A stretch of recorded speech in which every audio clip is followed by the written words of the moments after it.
Assalamualaikum warahmatullahi wabarakatuh. Perkenalkan, nama saya Anissa Cahyati Azhari dari Universitas Cyber Asia, Prodi Manajemen. Di sini saya akan menjelaskan tentang manajemen perbankan. Bagaimana mereka memanfaatkan layanan bank digital? Saya mewawancarai seorang pelaku UMKM bernama Ibu Ratna berusia 43 tahun yang memiliki toko sembako dan makanan ringan. Beliau menggunakan 4 layanan bank digital. Yang pertama ada mobile banking. Biasanya digunakan untuk transfer ke supplier, pembayaran tagihan, atau pembelian pulsa. Dan yang kedua ada kris, digunakan untuk menerima pembayaran dari pelanggan, terutama anak muda yang jarang membawa uang tunai atau cash.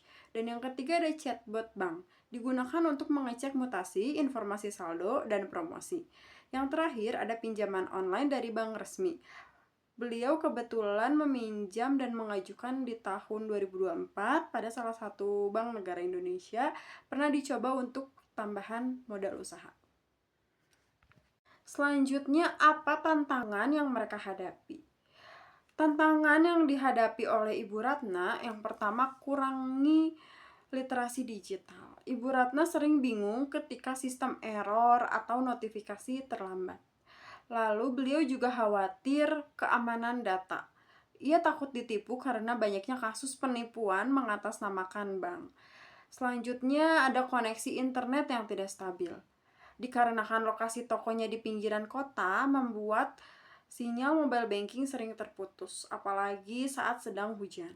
Dan update aplikasi. Setiap kali aplikasi bank update, tampilan barunya membuat bingung karena tidak diberi tutorial. Selanjutnya, bagaimana perbankan harus merespon untuk tetap relevan, inklusif, dan kompetitif. Berikut rekomendasi dari saya untuk perbankan agar tetap inklusif, relevan, dan kompetitif. Yang pertama, literasi digital. Mengadakan pelatihan rutin di desa dan kelurahan khususnya untuk UMKM dan lansia. Kampanye edukasi via media sosial dan WhatsApp broadcast yang sederhana dan bergambar. Selanjutnya ada inovasi teknologi. Buat interface ramah usia, ukuran dengan font yang besar, icon yang jelas, dan navigasi yang sederhana. Selanjutnya, tambahkan fitur suara di aplikasi untuk membantu pengguna yang kesulitan membaca. Karena dalam sistem digital ini banyak seperti Bu Ratna yang sudah berusia lansia, itu seringkali terkendala di penglihatan. Bu Ratna itu merupakan seorang yang rabun jauh. Jadi beliau juga terkendala bila harus melihat terus handphone, matanya cepat lelah. Nah, untuk adanya fitur suara juga membantu lansia-lansia untuk notice kalau misalnya perbankan digital itu sangat aman dan membantu. Selanjutnya, keamanan yang mudah dipahami. Kirim notifikasi keamanan dan tips harian lewat WhatsApp resmi.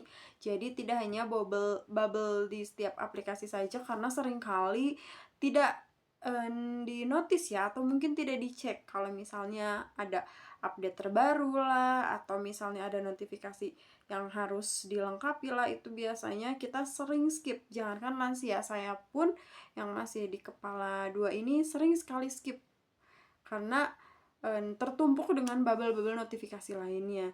Jika itu bersifat penting, bisa dikirimkan lewat WhatsApp resmi.